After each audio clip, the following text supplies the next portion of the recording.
نحمده ونصلي على رسوله الكريم اما بعد فاعوذ باللہ من الشیطان الرجیم بسم اللہ الرحمن الرحیم۔ محترم ناظرین و سامعین، السلام علیکم ورحمۃ اللہ وبرکاتہ۔ محترم ناظرین و سامعین، جیسا کہ ہم اسلام سے قبل مارز وجود میں آنے والی تہذیب ان کا ذکر کر رہے تھے، اس ایپیسوڈ میں ہم اسلام کے ظہور کے وقت دنیا میں موجود دو مین سپر پاورز یعنی Roman empires and Persian empires ان کا تذکرہ کریں گے۔ تو پہلے بات کرتے ہیں رومن امپائر کے بارے میں۔ تو جو رومی تھے بیسیکلی یہ عیس بن اسحاق بن ابراہیم کی نسل سے تھے۔ یہ لوگ بنو اسرائیل کے چچا زاد بھائی ہیں اور انہیں بنی اصفر بھی بولا جاتا ہے۔ یہ یونانیوں کے مذہب پر تھے، یعنی یونانی جو تھے وہ ستارہ پرست تھے اور یہ بھی ساتوں ستاروں کو ماننے والے لوگ تھے، ان کی پوجا کرتے تھے۔ ساتوں ستاروں سے مراد یہ شمس، قمر، زہرہ، مشتری، مریخ، عطارد اور زحل کو پوجا کرتے تھے، ان کے بت بنا کر ان کی عبادت کیا کرتے تھے۔ تو اس کے علاوہ انہوں نے قطب شمالی کو اپنا قبلہ بنایا ہوا تھا اور وہیں انہوں نے اپنی عبادت گاہ بھی بنائی شام میں، اور اس کا جو محراب تھا شمال کی طرف اس کے محراب بنائے گئے۔ تو حضرت عیسیٰ علیہ السلام کی نبوت کے 300 سال تک یہ اپنے پرانے عقائد کے اوپر ہی کاربند رہے، اور پہلا جو رومی بادشاہ قسطنطین بن قسطس، اس نے سب سے پہلے نصرانی مذہب کو قبول کیا۔ اس سے پہلے اس کی ماں جس کا نام مریم تھا، اس نے عیسائیت کو قبول کیا، پھر اس کے کہنے پر اس نے بھی عیسائیت کو قبول کر لیا۔ تو ناظرین، یہ روایات میں آتا ہے کہ اس نے عیسائیت مذہب دل سے قبول نہیں کیا تھا، بلکہ یہ بہت ہی بڑا فلاسفر، بہت عقل مند اور ایک عیار قسم کا آدمی تھا۔ تو اس کے دور میں عیسائیت میں بہت بڑی تبدیلیاں ہوئیں۔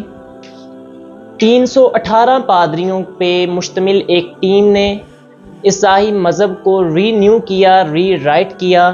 ان کے علماء نے جو عیسائیت کی تبلیغ کے اوپر بکس تھیں، اس کو ایک نام دیا امانت کبریٰ کا، خود لکھ کر اس میں ایڈیٹنگ کرنے کے بعد، اور پھر علماء نے اس میں جو جب دل چاہا، جس میں کمی کرنی چاہی، جس باتوں میں انہوں نے ان کو بڑھانا چاہا، اپنی مرضی سے ایک تحریف کر لی۔ جو انجیل تھی، انجیل مقدس یعنی کہ بائبل میں، اپنی مرضی سے انہوں نے تحریف کی اور اسے ہی شاہی عقیدہ تسلیم کیے جانے لگا۔ تو لوگوں کو جو ڈیفرنٹ طرح کے جو ان کے عقائد تھے ان کو تبدیل کیا گیا، خنزیر کو حلال کر دیا گیا، اور اسی طرح مختلف تہوار ایڈ کر دیے گئے، عید صلیب، عید قدرس، عید قطاس وغیرہ۔ اور اس کے علاوہ جو رہبانیت اور ترک دنیا کی ایک عیسائیت میں بدعت ہے، یہ ان کا رواج بھی ایک قسطنطین کے زمانے میں ہوا، اور اسی قسطنطین کی نام کی بنا پر قسطنطنیہ کا جو شہر ہے وہ آباد کیا گیا، جسے ہم جانتے ہیں استنبول کا پرانا نام ہم قسطنطنیہ لیتے ہیں، وہ بیسیکلی قسطنطین بن قسطس بادشاہ تھا، اس کے نام کے اوپر اس شہر کی بنیاد ڈالی گئی۔ اور اگر اس کی معیشت کی ہم بات کریں تو زراعت، تجارت، گھریلو اشیاء وغیرہ کا بنانا، اور غلام، جنگی ساز و سامان ان کا بنانا، پھر ٹیکسز وغیرہ اور سود وغیرہ کے اوپر ان کی معیشت چل رہی تھی۔ اس کے پیرلل ایک جو تہذیب ہم نے پہلے بات کی، پرشین امپائر یعنی ایرانی تہذیب، اس کے ایک پیرلل سپر پاور تھی۔ اور جو ایرانی تہذیب ہے بیسیکلی یہ لوگ مجوسی تھے، آگ کی پوجا کیا کرتے تھے۔ ایرانی سویلائزیشن کو سمجھنے کے لیے ہم اس کے دور کو 3 حصوں میں ڈیوائیڈ کرتے ہیں۔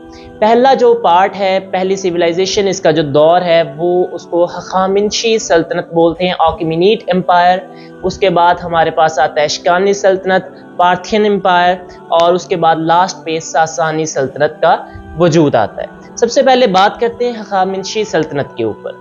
تو یہ آکیمینیڈ امپائر یا ہخامنشی جو سلطنت ہے، یہ لوہے کے زمانے کی سلطنت اس کو بولا جاتا ہے۔ یہ لوہے کا زمانہ جب آئرن کا استعمال شروع ہوا. تو یہ جو سلطنت تھی اپنے سائنس ٹیکنالوجی اپنے دور کے لحاظ سے ایک بہت ہی عمدہ تہذیب سمجھی جاتی تھی، اور اس کی جو تجارت کا اور اس کی معیشت کا انحصار تجارت، زراعت اور سائنٹیفکلی چیزوں کے اوپر تھا، اور یہ آرٹ، پھر فن، ثقافت وغیرہ کے لیے ایک بہت ہی اچھی تہذیب سمجھی جاتی تھی، جسے سائرس اعظم نے 550 قبل مسیح میں بنایا یعنی قائم کیا. تو اس میں جو اس کی امپورٹنٹ پراپرٹیز اگر ڈسکس کر لیں تو دارا اول، اس نے سلطنت کو تجارتی طور پر مضبوط کرنے میں بہت اہم کردار ادا کیا. روڈ نیٹ ورک بنائے، شاہی شاہراہیں بنائی تاکہ جو تجارت کا نظام ہے اس میں کسی قسم کا کوئی خلل نہ آئے، کیونکہ تجارت ہوا کرتی تھی پہلے دوروں میں ایک ملک سے دوسرے ملک، اور ہم جانتے ہیں کہ ایسے ذرائع موجود نہ تھے جیسے آج کل موجود ہیں، جیسے کہ بحری جہاز وغیرہ اتنی کثرت میں اتنے بڑے نہیں تھے. لیکن روڈ نیٹ ورک کی بات کریں تو ریل گاڑیاں وغیرہ کا تو نظام نہیں تھا، پیدل یعنی کہ پیدل تجارت ہوتی تھی گھوڑوں کے اوپر یا پھر اونٹوں کے اوپر. تو اس کے لیے جو روڈ نیٹ ورک تھا اس کو بنانا بہت ضروری تھا تاکہ وہاں پہ ڈاکے وغیرہ مال چوری ہونے کا خطرہ نہ ہو. تو انہوں نے ایک بہت مربوط نظام دیا. زرتشتی مذہب تھا ان کا، پارسی مذہب جیسا کہ پہلے بات ہو چکی ہے. ایران اور یونان کی جو جنگیں ہوئی ہیں آپس میں، ان جنگوں کی وجہ سے اس کی جو معیشت تھی وہ تباہ ہوئی. تو ایک دفعہ یہ جو ہخامنشی سلطنت یا آکیمینیڈ امپائر ہے یہ زوال پذیر کا شکار ہو گئی. اس کو فتح کرنے والا جو تھا الیگزینڈروس تھا، الیگزینڈروس جسے ہم سکندر اعظم بولتے ہیں. اس سکندر اعظم نے جو پہلی سلطنت ہخامنشی آکیمینیڈ امپائر ہے، سائرس اعظم نے جس کو بنایا، اس کو سکندر اعظم نے فتح کر لیا. اور کسی شاعر نے کیا خوب بولا تھا، دارا اور سکندر جیسے شہنشاہ عالی شان، لاکھوں من مٹی میں سو گئے بڑے بڑے سلطان. تو یہ دارا اور سکندر ان ایریا کے لوگ تھے، یہ ایرا ان کا چل رہا تھا. اس کے بعد آتی ہے اشکانی سلطنت، یعنی کہ ایرانی تہذیب کا ایک دوسرا دور، جس میں 247 قبل مسیح سے 224 عیسوی تک یہ دور رہا ہے، اور تقریباً یہ 471 سال یہ دورانیہ بنتا ہے. اس دور میں جو سلطنت کے معاشی امور تھے ان کو سٹرونگ کرنے کے لیے بادشاہ نے مغربی اور مشرقی دنیا کے درمیان جو اہم تجارتی روٹس تھے ان کے اوپر اپنا قبضہ کیا، ان کو ڈیولپ کیا. شاہراہ ریشم جس کو سلک روڈ ہم بولتے ہیں اس کے اوپر اپنا کنٹرول کیا تاکہ تجارت ان کی ایک اچھی اور مربوط طریقے سے ہو اور کسی قسم کا خلل نہ آئے.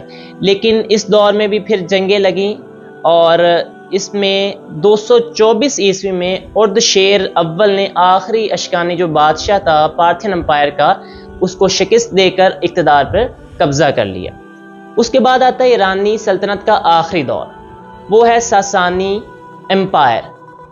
اب ساسانی امپائر کیا ہے ہمارے پاس، 224 عیسوی سے 651 عیسوی تک یہ دور چلتا ہے.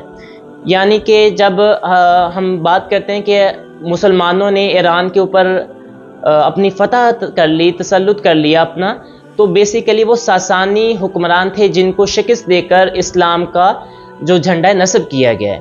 تو ساسانی سلطنت کی جو بنیاد ہے اردشیر اول نے رکھی، اور یہ سلطنت اسلامی فتوحات تک قائم رہتی ہیں. ساسانی اور رومی سلطنت کی جو جنگیں ہوئی ہیں آپس میں، ساسانیوں کی اور رومن کی، یعنی کہ یہ دو مین جو ہمارے پاس سپر پاورز تھی، رومن امپائر اور پرشین امپائر، ان دونوں کے درمیان جنگیں ہوئی ہیں. اور ان جنگوں کا ذکر قرآن پاک میں سورۃ الروم میں بھی آتا ہے. جو سورۃ الروم کی پہلی چند آیات ہیں وہ اسی بارے میں نازل ہوئی ہیں. تو اس کے بارے میں ہم دیکھتے ہیں قرآن پاک ہمیں اس بارے میں کیا گائیڈ کرتا ہے. تو حالات کچھ اس طرح تھے کہ جو ایران تھا وہ پورے بر اعظم بلکہ پوری دنیا کے اوپر چھا رہا تھا، تو جو رومن تھے وہ مغلوب ہو رہے تھے. تو قرآن پاک میں اس میں آتا ہے کہ الف لام میم غلبت الروم فی ادنی الارض وهم من بعد غلبهم سیغلبون. اہل روم فارس سے مغلوب ہو گئے نزدیک کے ملک میں، اور وہ اپنے مغلوب ہونے کے بعد ان قریب غالب ہو جائیں گے. اور آیت نمبر 4 میں اللہ تعالیٰ فرماتا ہے فی بضع سنین للہ الامر من قبل ومن بعد ویومئذ یفرح المؤمنون. چند ہی سال، بدعی کا جو لفظ ہے وہ 9 سے کم کے لیے بولا جاتا ہے، یعنی 10 سال سے کم عرصہ میں امر تو اللہ ہی کا ہے، پہلے غلبہ فارس پر بھی اور بعد میں غلبہ روم پر بھی، اور اس وقت اہل ایمان خوش ہوں گے۔ یعنی کہ جو رومن امپائرز تھے وہ ایران ان کے اوپر حملہ آور ہو کے ان کی جو سلطنت تھی اس کو اپنے اندر سمیٹنے کی کوشش کر رہا تھا، لیکن ابھی مکمل طور پر قبضہ نہیں ہوا تھا۔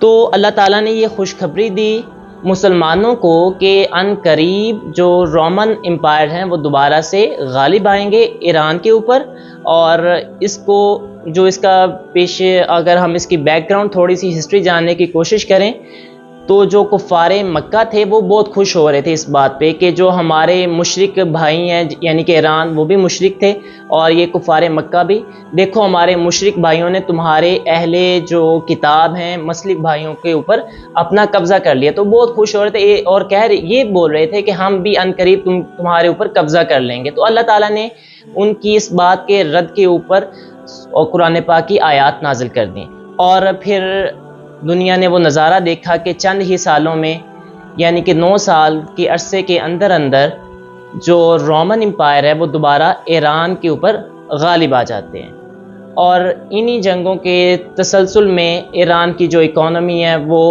تباہ و برباد ہو جاتی ہے، رومن کا قبضہ ہو جاتا ہے۔